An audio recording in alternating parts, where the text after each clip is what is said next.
Hello students, welcome to EPG Pathshala.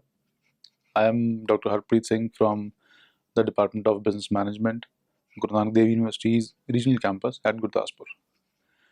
Today we are going to talk on the module Research in Organizational Behavior under the paper Organizational Behavior. After completing this module, the students should be able to describe the purpose of research in organization behavior, discuss terminology of research in organization behavior, describe the research designs and mode of data collection, and understand the ethics in research in organization behavior. Behavior is a difficult subject because it is an extremely complex phenomena. But behavior is not totally unpredictable, as there is a cause and effect relation that can be generalized to understand behavior. A systematic study of behavior leads to development of models that can help in describing certain behavioral patterns. Although each person is unique in his or her way, yet some behavioral patterns can be generalized. While certain aspects of behavior may be generic in nature, much of the work-related behavior can be understood because of some identifiable causes. It is assumed that human action is typically a result of a set of forces which can be identified and possibly measured. If these forces can be accurately studied and their impact on human behavior correlated, then it would be possible to predict certain aspects of such behavior. For example, an employee who is not satisfied is more likely to find a new job, or will try to find a new job and leave the current one. If the employer is able to understand the reasons of dissatisfaction of the employee, then by finding the solution to that dissatisfaction, he or she, the employee, can be made more loyal to the employer. Research is a process of collecting information in a systematic manner. Research helps in understanding the behavior of a person or a group in an organization. The ongoing research on organization behavior enhances to the existing knowledge of organization behavior with the help of some supporting and contradicting theories and replacing the theories with new ones. Purpose of research. The four major purposes of research are: first, description. In a homogeneous population, there are many similar aspects of behavior.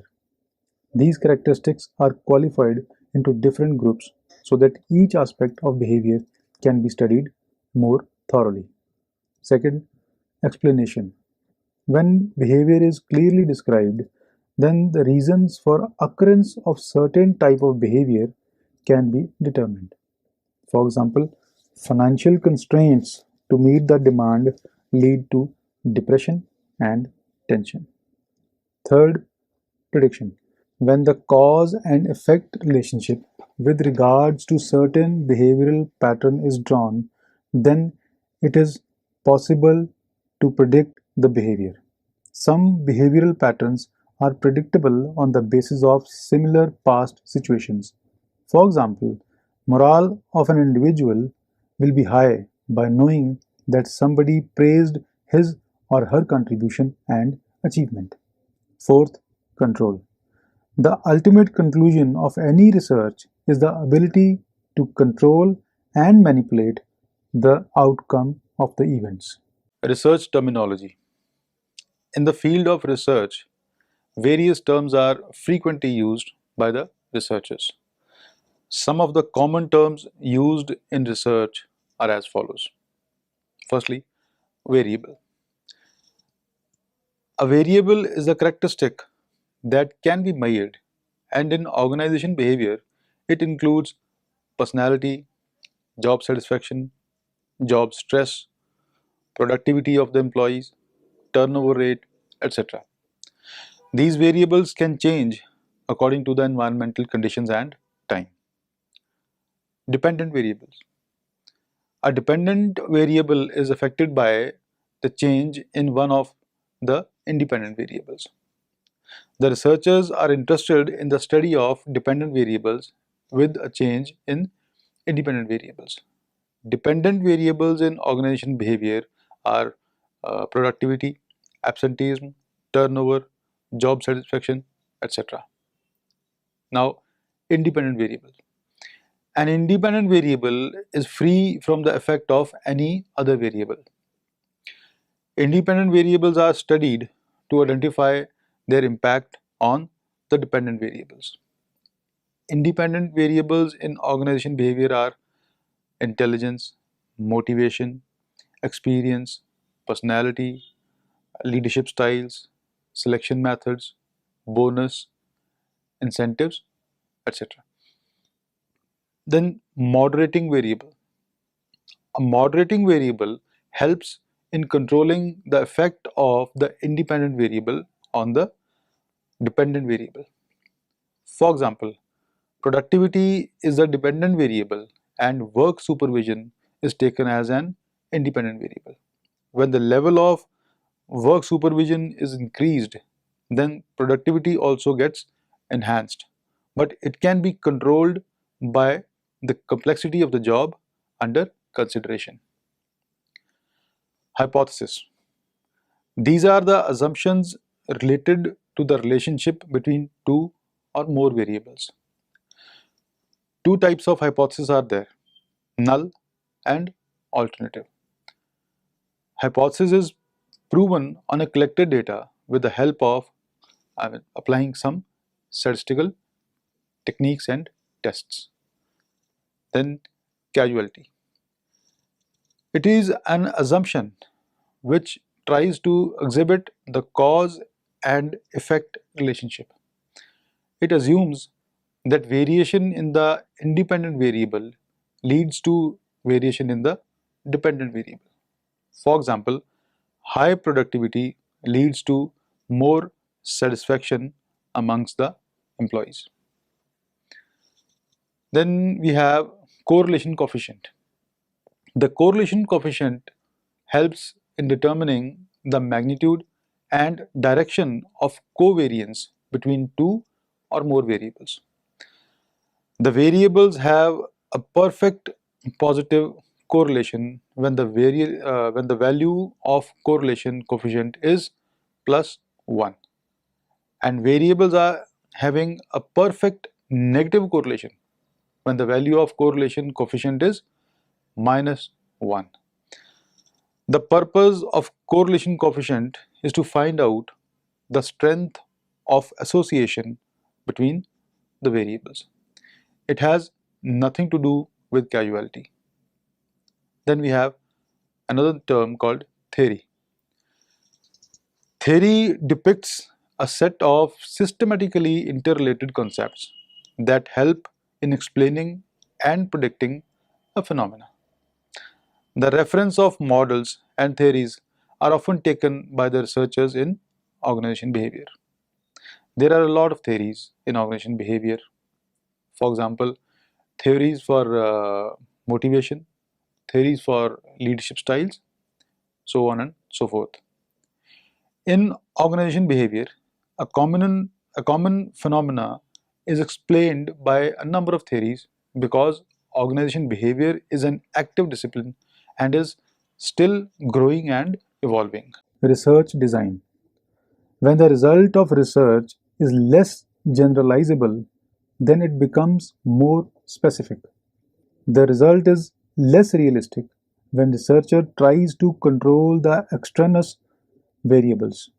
The research becomes more expensive as the level of accuracy, generalizability, and control over the variables increases. The research is affected by time and money constraints.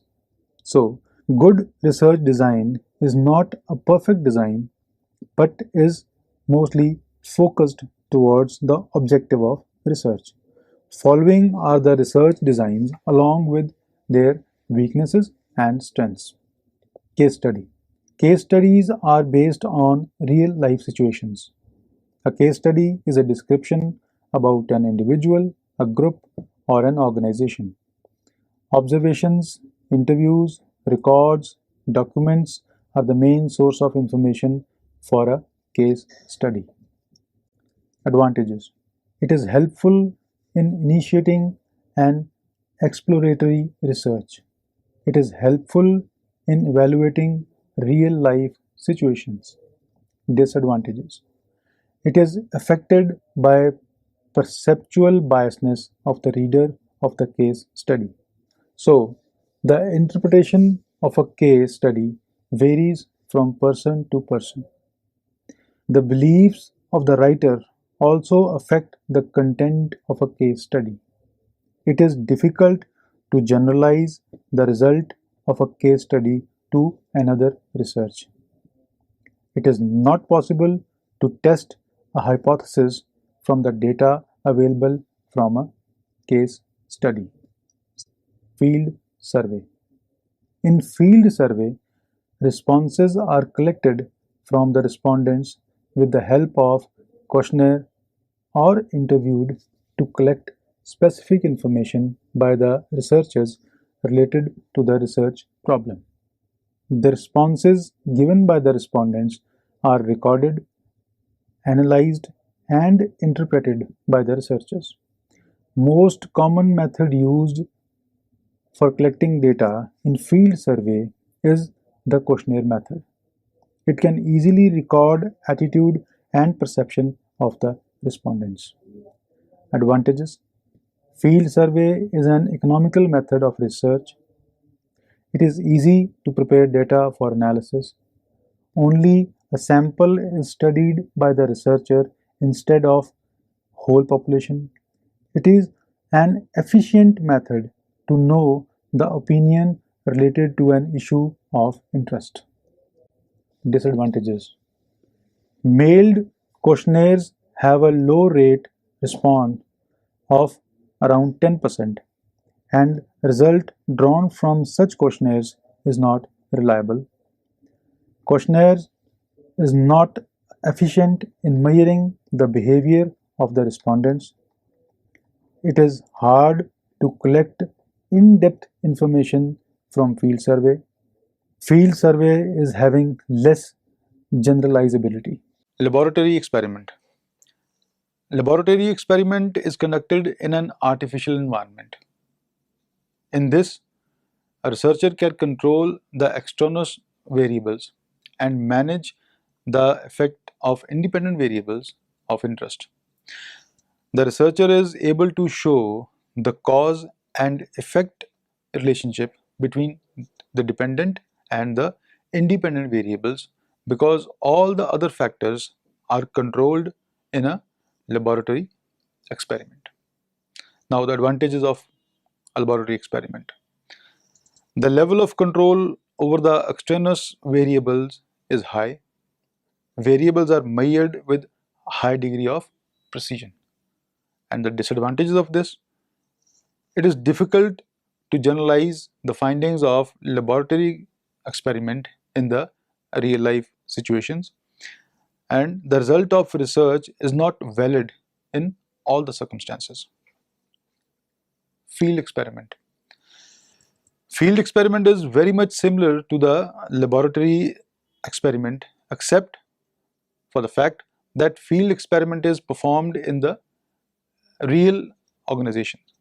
The situations and circumstances are real, so the result becomes more valid.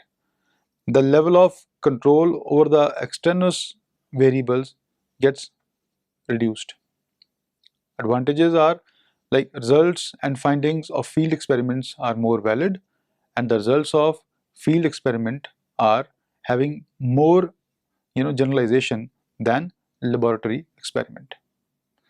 The disadvantages of this, the accuracy of data gets reduced because variables are affected by the extraneous variables. It is hard to perform field experiment because most of the organizations are not ready to allow the researchers to conduct experiment in their organizations. Aggregate quantitative reviews. A number of experiments are conducted to study the overall effect of organizational behavior modification on the performance of employees. But it is difficult to generalize the effects of these studies. Researchers try to summarize the results of all the empirical studies to find the impact of organization behavior modification on performance of tasks. This is known as meta-analysis. The researchers were able to conclude that the average performance of a person will rise from the 50th percentile to the 67th percentile with application of OB modifications. The meta-analysis is a quantitative form of literature review that helps researchers to look at validity findings from a comprehensive set of individual studies and then apply a formula to them to determine if they consistently produced similar results. If the results are consistent, then it allows researchers to conclude more confidently that validity is generalizable. Meta-analysis is a means for overcoming the potentially imprecise interpretations of qualitative reviews and to synthesize variations in quantitative studies. In addition, the technique enables researchers to identify potential moderating variables between an independent and a dependent variable. Meta-analysis seems as a more objective measure of doing traditional literature reviews. The usage of meta-analysis leads to a significant amount of subjectivity into the process. Meta-analysis reviews have now become most popular in organization behavior literature. Data collection. Data can be of two types, primary data and secondary data. Primary data is first-hand data, while secondary data is already collected data from the problem other than the problem in hand. Primary data can be collected from the respondents through questionnaires, interviews, computers, observation, and unobtrusive methods. But the data mostly collected in OB research is through questionnaires. Questionnaires. A questionnaire is a set of structured questions to record the response of respondents. Questionnaires can be administered personally or through mail. Mail questionnaires are used to collect responses from a large number of respondents residing in different geographical areas. This method is the most economical and convenient method of data collection from widely spread respondents. Mail questionnaires are having poor response rate. Respondents are reluctant in giving the responses even when stamped self-addressed envelopes are given to them. A response rate of 30% is considered good, but generally mail questionnaires have even lesser response rate than 30%. It leads to non-representative data for research. Personally administered questionnaires are questionnaires given by the researchers to the respondents and immediately collected from them after completion. The response rate is almost 100% in this method, but it is expensive and time consuming in comparison to mail questionnaires.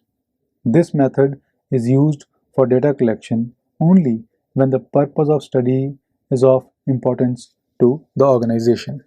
Interviews. Interviews are a good source of information. In structured interviews, specific questions are asked to the respondents and the responses are noted by the interviewer. In unstructured interviews, there is no predetermined format. Questions are framed according to the responses given to the previous questions by the respondents. Structured interviews are conducted when the interviewer knows precisely what sort of information is needed. They are efficient in terms of the amount of time involved in both obtaining the required information and categorizing the data that has been obtained. Unstructured interviews, on the other hand, are used to explore a problem or collect more qualitative information related to a particular situation. Face-to-face interviews help the researcher to observe the respondents as how they respond to a question. Researchers are more able to explore further from the non-verbal messages transmitted by the respondents. Then we have telephone interviews. These interviews help the researcher to collect the responses from the respondents residing in different geographical areas. Both the methods of interviews are affected by biasness. The sources of biasness are the way a question is asked, variation in voice, state of mind of the respondents during interviews, etc. Computers. As people are becoming more comfortable with technology and specifically in using their computers at home, so they easily respond to questions displayed on websites. In the current scenario, computer assisted interviewing and computer aided surveys are very much popular.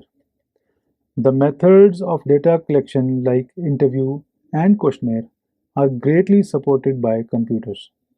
However, there is a requirement of computer literacy of respondents for effectively using computer assisted data collection techniques.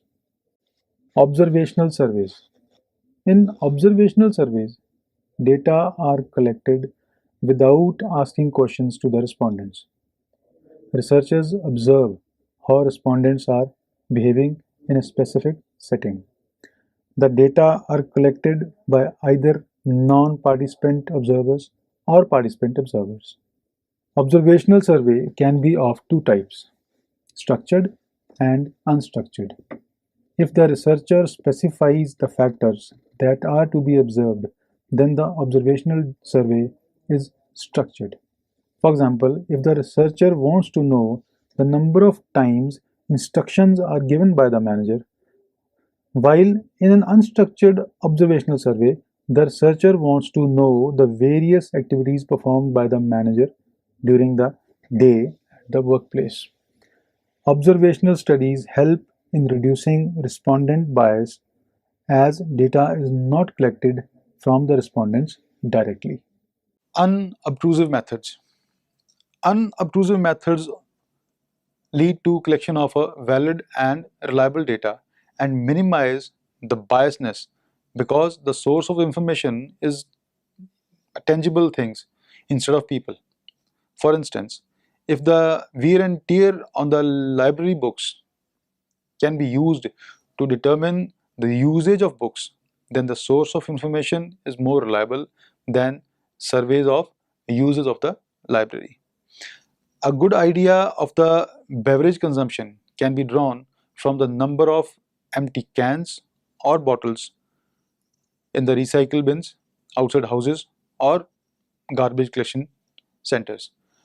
The absenteeism patterns of employees can be shown by the personal records of a company. Unobtrusive methods help in collecting the most reliable and unbiased data, but these methods are difficult to conduct and they are quite time consuming. It is difficult for a researcher to make assess the internal records of an organization. Evaluating research. Evaluation of research involves validity, reliability, and generalizability of research. Validity. Validity means the scale used for measurement is appropriate for measurement of that particular characteristic. Reliability. Reliability refers to the consistency of measurement. When the experiment is performed again, a given set of conditions, then the result should remain the same. Generalizability. Generalizability means the findings of research from one group of individuals should be applicable to the other group as well, which is not a part of the current study. Ethics in research. Researchers should use the questions in such a way that the respondents feel comfortable in answering them. But all the researchers are not so tactful during their fieldwork. Researchers also hide the real purpose of studies to record honest response from the respondents. For example, in 2001, a professor of organizational behavior at Columbia University sent out a common letter written on university letterhead to 240 New York City restaurants in which he described how he had eaten at this restaurant with his wife in celebration of their wedding anniversary, how he had got food poisoning, and that he had spent the night in his bathroom throwing up. The letter closed with, although it is not my intention to file any reports with the Better Business Bureau or the Department of Health, I want you to understand what I went through in anticipation that you will respond accordingly. I await your response. The fictitious letter was part of the professor's study to determine the response of restaurants towards the complaints. But it led to unnecessary chaos among many of the restaurant owners, managers, and chefs as they reviewed menus and produced deliveries for possibly spoiled food and questioned kitchen workers about possible lapses. A follow up letter of apology from the university for an egregious error in judgment by a junior faculty member did little to offset the distress it created for those affected. American Psychological Association, the American Sociological Association, and the Academy of Management are the professional associations who have published formal guidelines for the conduct of research. Ethical issues are still there. If the research is conducted in strict ethical controls, then it can affect the validity of an experiment. There are two types of debates. Researchers give the argument against strict ethical controls that many a time deception is often required to avoid original response, while other argument is in favor of ethical controls that tries to protect the rights of participants. Those favoring strict ethical controls argue that a researcher should be completely honest with their respondents and try to protect the privacy of respondents at all costs. So, students, let's now summarize what we have learned in this module. Behavior is a difficult subject because it is an extremely complex phenomena. But behavior is not totally unpredictable, as there is a cause and effect relationship that can be generalized to understand behavior. A systematic study of behavior leads to the development of models that can help in describing certain behavioral patterns. Organizational behavior is a subject based on a large number of theories and research. The concepts of organization behavior are the result of systematic information gathering. But many of the issues in organizational behavior need more research. Research has four major purposes, and these four purposes are description, explanation, prediction, and control of behavior. Evaluation of research involves validity, reliability, and generalizability of research. The research becomes more expensive as the level of accuracy, generalizability, and control over the variables increase. The research is affected by time and money constraints. So, a good research design is not a perfect design, but it is the most focused design towards the objectives of that particular research. The methods used for research in OB reduce the generalizability of results. It is difficult to keep up with the latest findings in OB because OB is a growing and evolving discipline. To develop a regular review, the latest research in organizational behavior is required. Thank you.